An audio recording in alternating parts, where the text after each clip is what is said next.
Canada এখন পুরোটাই বরফে মোড়া, তাই চারিদিকটা বলতে পারো ব্ল্যাক অ্যান্ড হোয়াইট পিকচার হয়ে গেছে। তবে ডিসেম্বর মাসেই সাদা কালো ক্যানভাসটাই রঙিন করে দেয় সান্তা, মানে ক্রিসমাস। আর এই হাড় কাঁপানো ঠান্ডায় এবছরের ক্রিসমাসটা আমরা কিভাবে কাটালাম, আজকের গল্পে তোমাদের সাথে সেটাই শেয়ার করব। এবং সেই সাথে তোমাদের সকলকে জানাই মেরি ক্রিসমাস।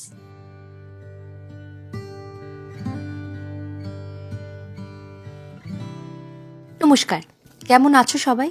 মিষ্টি বঙ্গালের আরেকটা নতুন ব্লগে আমি সুদীপ্তা তোমাদের সকলকে স্বাগত জানাই। এবং সেই সাথে সবার কাছে আমি মন থেকে ক্ষমা চেয়ে নিচ্ছি এতদিন ধরে ভিডিও না দেওয়ার জন্য, কারণ বেশ কিছু কারণের জন্য আমি ভিডিও দিতে পারিনি। এবং এর সব থেকে অন্যতম কারণ হচ্ছে আমার এবং রিহানের প্রায় বলতে পারো 1 মাস ধরে শরীর খারাপ ছিল, এবং প্রায় 15 দিন মতো আমার গলার অবস্থা এতটাই খারাপ ছিল যে আমি গলা থেকে আওয়াজই বার করতে পারছিলাম না। এবং লাস্টে আমি ডাক্তারের কাছে গেলাম, ডাক্তার দেখানোর পর ওষুধ খেয়ে তারপর আমার এই কয়েকদিন আগে গলাটা ঠিক হয়েছে। আর এই সময়টা যেহেতু এখন ছুটি চলছে, তাই ম্যাক্সিমাম টাইমেই রিহান বাড়িতেই আছে। এবং রিহান বাড়িতে থাকলে আমার তখন সমস্ত কিছুই বন্ধ হয়ে যায়, মানে ভিডিও তো দূরের কথা, বাড়ি সেরকম কাজকর্মও করতে পারি না, কারণ ভীষণভাবে ওর দিকে খেয়াল রাখতে হয়। একটু এদিক থেকে ওদিক হলেই তাহলে কিছু না কিছু একটি বাবু ঘটিয়ে বসে থাকবেন। তাই সেই জন্যই আমার এইরকমভাবে দিন কেটে যাচ্ছে। আর এই বয়সটাই এইরকম, আর সেই কারণেই বলতে পারো আমি ভিডিও দিতে পারিনি। তবে বিশ্বাস করো, যে এইরকমভাবে তোমরা আমাকে মিস করেছো, একই রকমভাবে কিন্তু আমিও মিস করি। কিন্তু এখানে তো তোমরা জানোই যে সমস্ত কাজই নিজেদেরকেই করতে হয়, তাই বলতে পারো সমস্ত কিছু ম্যানেজ করে আর ভিডিও আপলোড করা হয়ে উঠছে না। যাই হোক, এদিকে তো দেখতে দেখতে ক্রিসমাসও চলে এলো। আর মোটামুটি প্রত্যেক বছরই ক্রিসমাসে কিছু করি না করি, এই ক্রিসমাস কেকটা আমি অন্তত বানাই। তবে আগের বারে ক্রিসমাসে আমরা দারুণ একটা জায়গা থেকে ঘুরে এসেছিলাম। তোমরা যারা আমার আগের ব্লগটা দেখেছো তারা দেখে থাকবে, ইলিউমি বলে একটা জায়গা আছে, মিসিসাগাতেই আছে, ওইখানে আমরা ঘুরতে গেছিলাম। ভীষণ সুন্দর, ওখানে বিভিন্ন ধরনের লাইট দিয়ে সাজানো। তাই যারা এখন ওই ভিডিওটা দেখোনি তারা প্লিজ ওই ভিডিওটা দেখো, তোমাদের ভীষণ ভীষণ ভালো লাগবে, এটা বলতে পারি। তবে এবারের ব্যাপারটা কিন্তু একদমই আলাদা, কারণ এবারে কিন্তু আমরা কোনো জায়গাতেই বাইরে ঘুরতে যাওয়ার প্ল্যান করছি না, কারণ বাইরে নিয়ে গেলেই রিহানের ভীষণভাবে জ্বর হচ্ছে। তো সেই জন্য কোনো রিস্ক নিইনি। তাই বলতে পারো আমার এক দাদার বাড়িতে আমরা যাব কালকে, আর সেই কারণেই এইবারে ইচ্ছা আছে যে নিজের হাতেই কেক বানিয়ে নিয়ে যাবো, প্লাস বাড়িতে একটু বেশি করেই কেক বানিয়ে রাখবো। এবং আমার আরও 1-2জন বন্ধুকে একটু কেক দেওয়ার আছে, কারণ তাদের বাড়িতে ইনভিটেশন আছে। ওদের বাড়িতেও যখন যাব মিষ্টির বদলে ভাবছি একটা কেকই নিয়ে যাব। তো সেই জন্যই বলতে পারো বেশ অনেকগুলোই কেক আজকে বানাতে বসেছি। এই দেখো, এদিকে মোটামুটি সব কেকগুলোই একসাথে বসিয়ে দিয়েছি। তবে কেকগুলো কিন্তু একসাথে নামালে হবে না। এই যেমন ধরো এই কেকগুলো আছে, মানে এই মাফিন টাইপের কেকগুলো কিন্তু আমাকে আগেই বার করে নিতে হবে। এইরকম যেটা যেরকমভাবে দিয়েছি সেটা সেরকমভাবেই বার করতে হবে। মোটামুটি এগুলো সবই আমার শেষ। আর এইবারে আপাততর জন্য আমি এতগুলো কেকই বানিয়েছি। এইবারে চলো বাকি কাজটা সেরে ফেলি, মানে ক্রিসমাসের ডেকোরেশন করতে হবে, প্লাস রিহানের জন্য কিছু গিফট কিনেছি। আর এই যে ক্রিসমাস ট্রিটা দেখছো, এটারও কিন্তু নিচের দিকটা পুরোটাই ফাঁকা, কারণ এই যে বলগুলো কিনে এনেছি, যতবারই আমি ঝোলাতে যাচ্ছি রিহান ততবারই ছুঁড়ে ছুঁড়ে ফেলে দিচ্ছে। তাই সেই কারণে নিচটাতে আমি সেরকম কিছুই করিনি। তোমরা যারা আমার এই ফটোগুলো দেখে যারা কমেন্ট করেছিলে যে আমি ক্রিসমাস ট্রিটা খুব সুন্দর করে সাজিয়েছি, একদমই কিন্তু তাই না। আমি অন্যান্য বারে যেরকমভাবে ক্রিসমাসের সময় জিনিসপত্র সাজাই সেরকমভাবে আমি এবারে কিছুই করতে পারিনি। আর এটা হয়তো নেক্সট ইয়ারও এরকমই থাকবে, খুব একটা আমি সেরকম সাজাতে পারবো না। শুধু ক্রিসমাস কেন, এখন খুব একটা আমি বাড়ি মানে ঠিকঠাক মতো সাজাতেই পারি না, কিছু না কিছু করেও যা দেখে সমস্ত কিছু ছুঁড়ে ছুঁড়ে ফেলে দেয়। তো এই দেখো না, ঘড়িতে এখন এইসব সারতে সারতে প্রায় 1টা বাজছে। তো এখানে গিফটগুলো আমি ফাইনালি র্যাপ করেছি, এগুলো এখানে রাখবো। এখানে বাচ্চাদের মধ্যে একটা ভীষণ মজার জিনিস কাজ করে, সেটা হচ্ছে সান্তা। মানে ওরা মনে করে যে সান্তা আসবে এবং তার জন্য এইরকম খাবার, যে যেরকম, কেউ চিপস, কেউ কেক, মানে তাদের কুকি, এরকম পছন্দ মতো জিনিসপত্র এরকম রেখে জল রেখে যায়। এবং তারা এটাই ভাবে যে 24 তারিখের রাতে সান্তা আসবে আর তাদের সমস্ত মনের যে ইচ্ছেগুলো আছে, সেই টয় বা যে যেটা চায় সান্তার থেকে, সেইগুলো এখানে রাখবে, সেগুলো তাদেরকে দিয়ে যাবে এই ক্রিসমাস ট্রির নিচেই। এবং তারপরে তাদের যে খাবারগুলো তারা দেবে সান্তার জন্য, সেগুলো খেয়ে নেবে। তবে রিহানের তো অতটাও জ্ঞান হয়নি, তবুও ওর এই স্মৃতিগুলোকেই আমরা ধরে রাখার জন্য আমরাও এরকম একটা মজার প্ল্যান করেছি। তো আমরাও এরকম দেখো কেক রেখেছি, কেক আর জল। আর রিহানের জন্য তন্ময়কে বলেছি একটা চিঠি লিখে রাখতে, পরের বারে যখন ও বড় হবে তখন তো একটু আর একটু জ্ঞান হবে, তো তখন ওকে পড়ে শোনাবো যে আগের বারে সান্তা এসে তোমাকে তোমার এই গিফটগুলো দিয়ে গেছিল আর এই লেখাটা তোমার জন্য রেখে গেছিল। তো এই জন্যই এই ব্যাপারটা করা। তো এই জিনিসগুলো এখন এখানে রাখলাম। রিহানের হয়ে আমি জিজ্ঞাসা করছি কেমন হয়েছে সান্তা? কেকটা ভালো হয়েছে গেছে? মাম্মা বানিয়ে দিয়েছে কিন্তু আমার কোনো ক্রেডিট নেই। তুমি আসো, এসে কেক খাও, খেয়ে আমাকে ভালো ভালো গিফট দিয়ে তারপরে আবার অন্য বাচ্চাদের দিতে যাও। এখন রিহানের উদ্দেশ্যে আমরা ছোট্ট একটা নোট লিখে রাখছি। চলো এবার বরঞ্চ শুতে যাই, কালকে রিহান বরঞ্চ ঘুম থেকে উঠে দেখবো যে এগুলো দেখে ওর কি রিয়াকশনটা হয়। আমাদের স্বনির্ভর ছেলে এখন আমাদেরকে আর কিচ্ছু করতে দেয় না, সবটাই উনি করবেন। মানে আমি একটু আগে দিয়েছিলাম ওকে কেক খেতে, ও আমি দিলে হবে না, ও এখান থেকে নিজে নিজে কেক বার করবে, তারপর রাখবে, তারপর নিজে খাবে। হ্যাঁ হয়েছে, এবার নামো। হ্যাঁ, let's open your gift. Santa gift দিয়ে গেছে তো তোমাকে। চলো চলো চলো, কেক খাবো আর দেখবো কি গিফট দিয়েছে।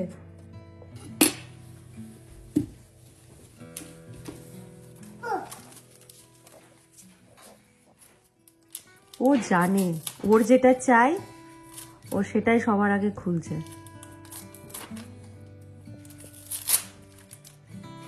গিফটেরই দরকার নেই, ওর কালার পেয়ে গেছে, ব্যাস হয়ে গেল। রিহান, রিহান এইটা নাও। নো, আর কিছু লাগবে না। কি অদ্ভুত ভাবে দেখো, সকালবেলায় ঘুম থেকে উঠে রিহান কিন্তু গিয়েই সবার আগে একটা জিনিসই খুলেছে, সেটা কিন্তু এই কালার বক্সটা। আর এই কালার পেন্সিলগুলোই ও চেয়েছিল, আর এইগুলো পেয়েও ভীষণ খুশি। ও আর কোনো কিছু খুলেই দেখেনি, ওকে বারবার বললাম যে দেখো বাকি জিনিসগুলো দেখো, ও কিন্তু কিছুই দেখলো না। ওর এই কালার বক্সটাই লাগবে। আর এই কালার পেন্সিলগুলো নিয়ে বাবু এখন সুন্দর করে টুপি টুপি পরে বসেছে এখন কালার করতে।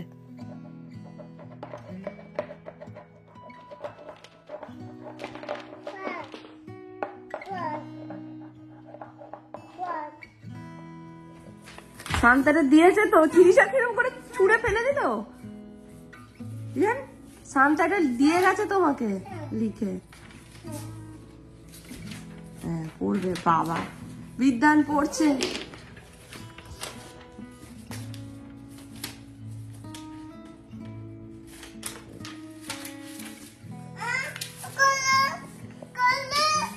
খুলছি, বাবা পড়বে লেটারটা।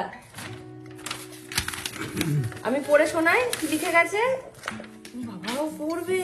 ও আচ্ছা, ও এটাতে কালার করে বলছে খোলো খোলো। Wish you a Merry Christmas. It was a wonderful arrangement. I enjoyed the cake. It was really delicious. And I have left the gifts for you as per your wish list. Enjoy the day and I hope you like your gifts, which includes the color box and the toys. See you next year, your Santa. Happy New Year in advance. Say thank you. Thank you so much. So much. Thank ইউটা তো বলতে হবে, তার আগেই so much. তবে আজকে কিন্তু রিহান যেহেতু একটু দেরি করে ঘুম থেকে উঠেছে, তাই আমাদেরও ঘুম থেকে উঠতে বেশ ভালোই দেরি হয়ে গেছে বলতে পারো। আজকে সেরকম ভাবে আমরা ব্রেকফাস্ট করিনি, ব্রেকফাস্ট ওই চা আর কেক খেয়েছি, ব্যাস তাতেই আমাদের ব্রেকফাস্ট হয়ে গেছে। তারপরে রিহানের সাথে খেলা করতে করতেই বেশ ভালোই দুপুর হয়ে গেছে। তাই এখন ভাবছি বলতে পারো একটু অন্যরকম ভাবে লাঞ্চটা সারবো, মানে ব্রেকফাস্টই করবো কিন্তু একটু হেভি ব্রেকফাস্ট। আর অনেক দিন ধরেই আমরা ইংলিশ ব্রেকফাস্টটা বানাইনি বাড়িতে, তো সেই জন্যই ভাবলাম আজকে একটু অন্যরকম ভাবেই খাওয়া যাক। আর যেহেতু আজকে হাতে খুব একটা সময়ও নেই, তাই বলতে পারো অল্প করে রিহানের জন্য আলাদা করে খাবার বানিয়ে নিয়েছি। এখানেই পিস আর রাইস আছে, আর তার সাথে আমি একটু বেকড স্যামন করেছি, এর সাথে একটু বয়েলড ব্রকলিও রেখেছিলাম, তবে সেটা রিহানের অলরেডি খাওয়া হয়ে গেছে। ইংলিশ ব্রেকফাস্টটা বানানোর জন্য মোটামুটি উপকরণ সবই নিয়ে এসেছিলাম, তবে আমাদের এই বেকড বিনসের ক্যানটি খুলে উঠতে পারিনি ফাইনালি। মানে কোথায় যে ও রেখেছে ক্যান ওপেনারটা আর খুঁজে পেলাম না, তাই ফাইনালি বলতে পারে বেকড বিনস ছাড়াই এই হচ্ছে আমাদের ইংলিশ ব্রেকফাস্ট। তবে খাবার কি সাজাবো, মোটামুটি সবই তো রিহান করবে, মানে সমস্ত কিছু ও করবে। আর একটা তোমাদের সিক্রেট বলি, ম্যাক্সিমাম টাইমই রিহান চেষ্টা করে যে যাতে ওকে কোনো কিছু হেল্প না করি, মানে সেটা জামা কাপড় পরা, জামা কাপড় খোলা, মানে ম্যাক্সিমাম জিনিসই, মানে ইভেন ও খাবারটাও যেগুলো নিজে বানাতে পারে, ওটস থেকে শুরু করে আদার্স জিনিসগুলো, সেগুলো নিজেই চেষ্টা করে, এবং আমাদেরকে যা যা ভাবে দেখেও ঠিক একইভাবে কপি করে সেই জিনিসগুলোই ও করার চেষ্টা করে। তো ফাইনালি আমাদের লাঞ্চ রেডি, এইটা খেয়ে ঝটপট করে রেডি হই, রওনা দেব রিহানের প্রথমবার মামার বাড়ির উদ্দেশ্যে। আজকে আমরা যাচ্ছি মিল্টনে। মোটামুটি আমাদের বাড়ির থেকে ওই জায়গাটা দূরত্ব 40 থেকে 45 মিনিট মতো। তবে আমাদের প্ল্যানটা কিন্তু শুধু দাদার বাড়িতে গিয়ে ভালো করে পটলাক করা না, দাদার বাড়িতে পৌঁছেই ওইখান থেকে যাব দাদার এক বন্ধুর বাড়ি। ওনারা হচ্ছে ক্যানাডিয়ান, আর এইখানে ভীষণ সুন্দরভাবে এই ক্রিসমাসের সময় তারা তাদের বাড়িটা সাজায়, মানে ভীষণ সুন্দর, দেখার মতো। আর সেই জন্যই আমরা ভাবলাম যে চলো তাহলে আমরাও আজকে ক্রিসমাসের ডেতে একটা সুন্দর জায়গা থেকে ঘুরেই আসি। আর যেই কথা সেই কাজ, তাই বলতে পারো তাড়াতাড়ি রওনা দিয়েছি। সত্যি বলতে কি সেই বড়দিনের ছুটিতে মামার বাড়ি যাওয়ার কথা মনে পড়ে যাচ্ছিল। এই মোটামুটি 7 দিন বা 10 দিনের ছুটি থাকতো, সেই সময় টুক করে একটু ঘুরে আসা। তবে এইসবের পার্ট তো অনেকদিন আগেই চুকেছে। তবে বিদেশে এসে এত দূরে থেকেও রিহানকে নিয়ে যে আমি কোনোদিন ওর মামার বাড়ি নিয়ে যেতে পারবো সেটা ভাবতেই পারিনি। খুব ভালো লেগেছিল যখন দাদা বলেছিল যে আয় ভাগনাটাকে নিয়ে বরঞ্চ আমাদের বাড়িই ঘুরে যা। তবে আজকে কিন্তু চারিদিকে এরকম বরফে ঢেকে গেলেও খুব একটা কিন্তু বাইরের টেম্পারেচারটা ঠান্ডা না, মানে খুব যে হাড় কাঁপানো ঠান্ডা সেরকম কিন্তু না। তবে মিসিসাগার ডাউন টাউন পেরোলেই এই রাস্তাটা কিন্তু দারুণ লাগে। যখনই এই জায়গাটা দিয়ে যায় তখনই কিন্তু মনটা একদম অন্যরকম হয়ে যায়। চারিদিক প্রচুর ফাঁকা জায়গা, দেখো খুব একটা কিন্তু বাড়ি ঘর দর এখানে দেখতে পাবে না। যত দূর চোখ যাচ্ছে তত দূর যেন মনে হচ্ছে নুনের মরুভূমি। আর এইসব দেখতে দেখতেই পৌঁছে গেলাম রিহানের মামার বাড়ি। আর দেখেছো চারিদিকটা বেশ ভালোই কিন্তু অন্ধকার নেমে এসেছে। এখন কিন্তু ঘড়িতে প্রায় 5:30 মতো বাজে। আর এখান থেকেই আমরা এখন যাব ওই বন্ধুর বাড়ি। এই হচ্ছে রিহানের মামার বাড়ি। কি সুন্দরভাবে ডেকোরেট করেছে দেখেছো। আর এই পুরো ডেকোরেশনটা কোথায় করেছে জানো? ব্যালকনিতে, মানে বারান্দাতে। এত সুন্দরভাবে সাজানো, দেখো এখানে মোটামুটি মেইন যে জিনিসগুলো থাকে, সান্তা ক্লজ, তারপরে স্নোম্যান, এইগুলোই কিন্তু এখানে আছে ফাটাফাটি। আর এই ব্যালকনি থেকে সন্ধ্যাটাও কিন্তু দারুণ লাগছে দেখতে। চলো এবার ভেতরে ঢোকা যাক। এই হচ্ছে রিহানের আর এক দাদা, ওর নাম হচ্ছে যিশু। দাদাও কিন্তু ঠিক একই রকম ভাবে সুন্দর করে সে সাজিয়ে গুছিয়ে পুজো করেছে। তবে ওদের সাথে আড্ডা বা এইখানে সময়টার একটু পরে কাটাবো। এখন বরঞ্চ চলো ঝটপট করে বেরিয়ে পড়ি দাদার সেই বন্ধুর বাড়ির উদ্দেশ্যে। তবে এখান থেকে যতটাই এগোচ্ছি দেখছি আর কিন্তু কোনো স্ট্রিট লাইট নেই। তোমাদেরকে আমি আগেও বলেছিলাম না যে কানাডাতে মোটামুটি এই ডাউন টাউনের ভেতরেই অনেক জায়গাতেই স্ট্রিট লাইট দেখতে পাবে না। আর এইসব জায়গা তো পুরো বাদই দাও। মানে এখানে দেখেছো কিরকম খুটখুটে অন্ধকার। এখানে কিন্তু বাড়িও যে খুব একটা কাছাকাছি দেখতে পাবে তা কিন্তু না। এই যে গাড়িগুলো যাচ্ছে তার আলোই বলতে পারো ভরসা। তবে রাস্তার দুই ধারে এত সুন্দর সুন্দর বাড়ি, আর সেগুলো এত সুন্দরভাবে সাজানো যে ওইসব দেখতে দেখতেই কখন যে আমাদের ডেস্টিনেশনে পৌঁছে গেলাম সেটা টেরই পেলাম না। দেখো কি সুন্দরভাবে সাজানো, কোনটা ছেড়ে যে কোনটা দেখবো বুঝতেই পারছি না। আমি এইখানে এসে সত্যি অবাক হয়ে গেছি। এর আগে এইরকম ভাবে কারোর বাড়িতে আসিনি। এতটা সুন্দরভাবে ক্রিসমাসের সময় যে সাজানো হয় সত্যিই অবাক লাগছে। আর সব থেকে বড় কথা, এই যে এতটা ডেকোরেশন দেখছো বা এত সুন্দরভাবে এত লাইট দিয়ে যে সাজানো হয়েছে, এটা কিন্তু পুরোটাই বাড়ির যারা মানুষ তারাই করে থাকে। আর এই যে বড় আলো দিয়ে ক্রিসমাস ট্রিটা বানিয়েছে, এটার মধ্যে কতগুলো আলো আছে জানো? 61,000, মানে 61,000 লাইটস কিন্তু শুধু এইটার মধ্যেই আছে। মোটামুটি এরকম টাইপের অনেকবারই দেখেছি ক্রিসমাসের সময় ভীষণ সুন্দরভাবে সাজায়। তবে এত কিছু দিয়ে সাজানো এর আগে সত্যিই আমি দেখিনি। সব থেকে বড় কথা, এটা কিন্তু ড্রাইভ থ্রু, মানে এমনি গাড়ি নিয়ে এটা জাস্ট ঘুরে চলে যাওয়া যায়। বাট যেহেতু এটা দাদার বন্ধুর বাড়ি, সেই জন্য আমরা বেশ দাঁড়িয়ে ভালো করে ঘুরে দেখতে পারলাম। তবে এই বাড়িটার আশেপাশেও অনেক বাড়ি কিন্তু খুব সুন্দরভাবে সাজানো ছিল, তবে এইটার মতো সুন্দর সাজানো বাড়ি আমি সত্যি এর আগে কখনো দেখিনি। চারিদিকটা যেন একদম অন্যরকম, পুরো মায়াবী। দেখো, চলো তোমাদেরকে বরঞ্চ একটু বাড়িটা ঘুরে দেখায়। এই দেখো, দূর থেকে পুরো এই রকম লাগছে দেখতে, দারুণ না? চলো এবার ভেতরে ঢোকা যাক। গেটের সামনেই দুটো বড় বড় নাট ক্র্যাকার্স দিয়ে সাজানো, আর এইগুলো কিন্তু বেশ লম্বায় বড়। আর তার পাশেই যে জায়গাটা দেখতে পাচ্ছ, এই জায়গাটা পুরোটাই এলফের কনসেপ্ট দিয়ে বানানো। এলফের পুরো ক্যারেক্টারগুলোকে দিয়ে এখানে সাজানো হয়েছে, দারুণ। এলফের বাড়ি এবং আরো অনেক কিছু। এটাও কিন্তু ভীষণ সুন্দর, মানে এত ডিটেলিং এটার ভেতরে। দেখো, ওখানে মনে হচ্ছে দুজন উঁকি মেরে তাকাচ্ছে। মানে ক্রিসমাসে যে সুন্দর সুন্দর ক্যারেক্টারগুলো হয়, এই পুরো জায়গাটাতে কিন্তু বিভিন্ন ধরনের ক্রিসমাসের ক্যারেক্টার তোমরা দেখতে পাবে। তারপরে এই যে সান্তার গাড়ি, এই সান্তা তো নিজেই বসে আছে এটার ভেতরে, আর আমাদের জন্য কত গিফট নিয়ে এসছে। আর আগের বারে যখন আমরা ইলুমি দেখতে গেছিলাম, ওখানেও কিন্তু আলো দিয়ে অনেক স্ট্রাকচার ছিল, আর সেই রকমই কিছু স্ট্রাকচার কিন্তু এখানেও বানানো হয়েছে। আমি সত্যি মুগ্ধ হয়ে দেখছিলাম এই কারুকার্যগুলো, দারুণ দারুণ। দেখো কি সুন্দর এখানে হাঁস বানিয়েছে কতগুলো, তারপর পোলার বিয়ার আছে, তারপর আরো অনেক ধরনের জিনিসপত্রই এখানে আছে। আর এই স্নোম্যান গুলো দেখেছো কি সুন্দরভাবে বানানো, আর এইটা তো দেখার মতো। কি সুন্দর পেঙ্গুইন গুলো আছে, আর ভেতরটা দেখেছো, ওখানটা কিন্তু বেশ সুন্দরভাবে কেউ যদি বসতে চায় ওখানে বসতে পারে, বেশ সুন্দর ব্যবস্থা আছে। আর এইখানটা দেখো কি সুন্দর সবাই মিলে প্রে করছে, আর পেছনের যে ধোঁয়াটা সেটাও কিন্তু বেশ সুন্দর লাগছে, অদ্ভুত একটা এনভায়রনমেন্ট ক্রিয়েট করেছে। আর ওই দূরে হরিণগুলো ছুটছে সান্তার গাড়িটা নিয়ে, ছোট বড় ক্যারেক্টার, মানে কোনো কিছুর বাকি নেই, এতটাই সুন্দর আর এতটাই নিখুঁতভাবে সাজানো। তবে দাদার সেই বন্ধুর সাথে কথা বলে জানতে পারলাম যে এখানে একটা ক্যান্সার হসপিটাল আছে, কেউ যদি চায় তাহলে সেখানে ডোনেট করতে পারে। তো সেই জিনিসটা আমাদের এতই ভালো লাগলো যে আজকের এই দিনে রিহানের হাত দিয়ে যদি এই জিনিসটা করা যায় খুবই ভালো, তাই সেই জন্য আমরা ওখানে কিছু ডোনেট করলাম। আর তারপর এই সুন্দর একটা মুহূর্তকে সাথে নিয়ে ফিরে এলাম আবার দাদার বাড়ি। তবে বাড়ি এসেই সবার আগে আমরা গরম গরম চা খেলাম।